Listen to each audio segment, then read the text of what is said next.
Hello நேயர்களே, எல்லாருக்கும் வணக்கம். இன்றைக்கி நம்ம என்ன சமைக்க போகிறோம்னா வெண்டைக்காய் ஃப்ரை.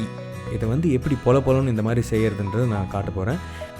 இந்த வெண்டைக்காயை சாப்பிட்றதால நம்ம உடலுக்கு என்னெல்லாம் நன்மைகள் தரும் அப்படின்னு கேட்டிங்கன்னா நிறைய இருக்குது. அதில் நான் சிலது சொல்கிறேன். இந்த வெண்டைக்காயை சாப்பிட்றதால நம்ம கண்ணுக்கு நல்லது, நம்ம ஸ்கின்னுக்கு நல்லது, நோய் எதிர்ப்பு சக்தி, அதுக்கப்புறம் உடல் எடையை குறைக்கிறதுல, டயபெட்டிக்ஸு, அதுக்கப்புறம் கொலஸ்ட்ரால் லெவலில் கம்மி பண்ணுறதில்ல, இந்த மாதிரி பல மல்டி டாஸ்கிங் வேலையெல்லாம் பண்ணுது நம்ம உடலுக்கு இந்த வெண்டைக்காய். ஸோ அப்பேற்பட்ட வெண்டைக்காயை எப்படி இந்த மாதிரி பொலன்னு பண்ணுறது பார்த்துடலாமா? ஒரு 500 கிராம் வெண்டைக்காய் இந்த மாதிரி ஸ்லைஸ் பண்ணி தட்டில் போட்டு ஃபேன் காற்றுல நல்ல ஒரு 20 நிமிஷம் ஆற வச்சுக்கோங்க. அப்படி ஆற வைக்காமல் கட் பண்ணதும் எடுத்து நீங்கள் சமைச்சிங்கன்னா வெண்டைக்காய் குழகுழன்னு ஆகிடும். ஸோ இந்த மாதிரி பொலன்னு வராது.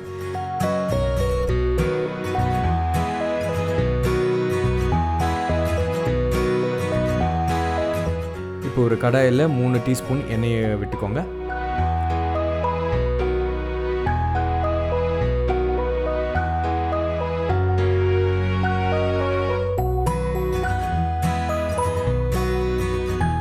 அதுக்கப்புறம் ஒரு மீடியம் சைஸ் ஆனியனை இந்த மாதிரி சாப் பண்ணி எண்ணெயில் போட்டு நல்லா வதக்குங்க. நல்ல ஒரு கோல்டன் ப்ரௌனை விட இன்னும் கொஞ்சம் ப்ரௌனாக கூட வறுத்துக்கோங்க, பிரச்சனை இல்லை. இந்த வெங்காயம் தீஞ்சா கூட பிரச்சனை இல்லை வெண்டைக்காய்க்கு.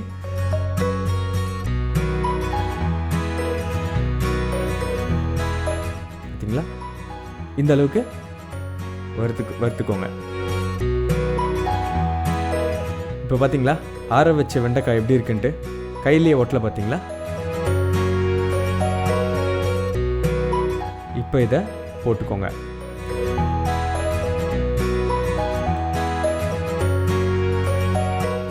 நல்லா கொஞ்சம் நேரம் வதக்கிடுங்க. ஒரு மீடியம் ஃப்ளேமில் வச்சு வதக்கிடுங்க.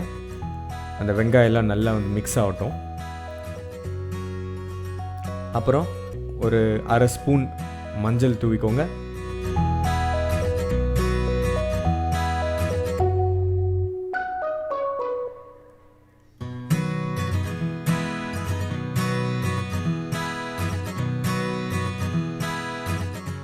அடுத்து மிளகாய்த்தூள், இதில் தனியாத்தூளும் கலந்து இருக்கேன். ஸோ அதனால் ஒரு 3 ஸ்பூன் போட்டுக்கிறேன் நான். உங்களுக்கு இன்னும் ஸ்பைஸியாக வேணும்னா 4 ஸ்பூன் கூட போட்டுக்கலாம். அப்புறம் 3/4 டீஸ்பூன் சால்ட்டு. ஓகே, இப்போ எல்லாம் இந்த உப்பு காரம் எல்லாம் போட்டாச்சு. இப்போது கேஸை ஹை ஃப்ளேமில் வச்சு நல்லா குக் பண்ணுங்கள். இந்த மாதிரி ஹை ஃப்ளேமில் ஏன் உங்களுக்கு குக் பண்ண சொல்கிறேன்னா, அப்படி குக் பண்ணுறப்போ ஒவ்வொரு ஸ்லைஸுடைய அவுட்டர் லேயர் நல்லா ரோஸ்ட் ஆகும். அந்த மசாலாலாம் சேர்ந்து நல்லா ரோஸ்ட் ஆகி ஒரு நல்ல டேஸ்ட் கொடுக்கும். உள்ளே பார்த்தீங்கன்னா ஒரு 80% வெந்திருக்கும். இப்போது ஒரு கொஞ்சமாக கரம் மசாலா ஆட் பண்ணிக்கோங்க. இது ஆப்ஷனல் தான். உங்களுக்கு ஃப்ளேவர் பிடிக்கலன்னா பிரச்சனை இல்லை, அது அவாய்ட் பண்ணுறேங்க. எப்போவுமே இந்த பச்சை காய்கறிகளை ஒரு 80% குக் பண்ணி சாப்பிட்டோன்னா அவ்வளோ நல்லது. அப்போ தான் அந்த காயோட ஃப்ளேவர் உங்களுக்கு தெரியும். இல்லை ரொம்ப குக் பண்ணிட்டோன்னா உங்களுக்கு எதுவுமே தெரியாது, அந்த டேஸ்ட்டே உங்களுக்கு தெரியாது, அந்த காயோட ஃப்ளேவரே உங்களுக்கு தெரியாது. அதனால் 80% குக் பண்ணால் போதும்.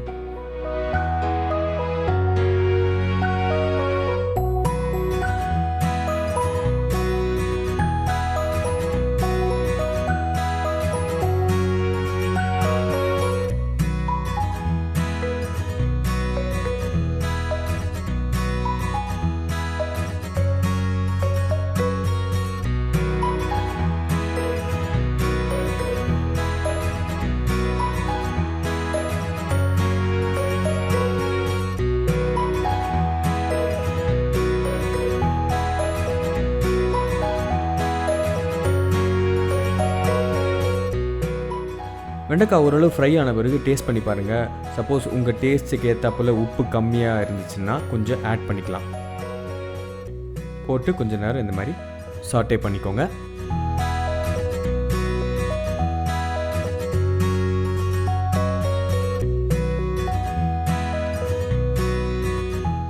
இப்போது உங்களுடைய வெண்டைக்காய் ஃப்ரை ரெடி.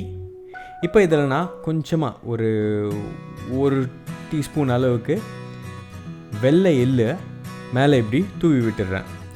இது கொஞ்சம் டிஃப்ரெண்ட் டேஸ்ட் தரும், எனக்கு பிடிக்கும். உங்களுக்கு வேணும்னா ஆட் பண்ணிக்கோங்க, இல்லைன்னா நோ ப்ராப்ளம்.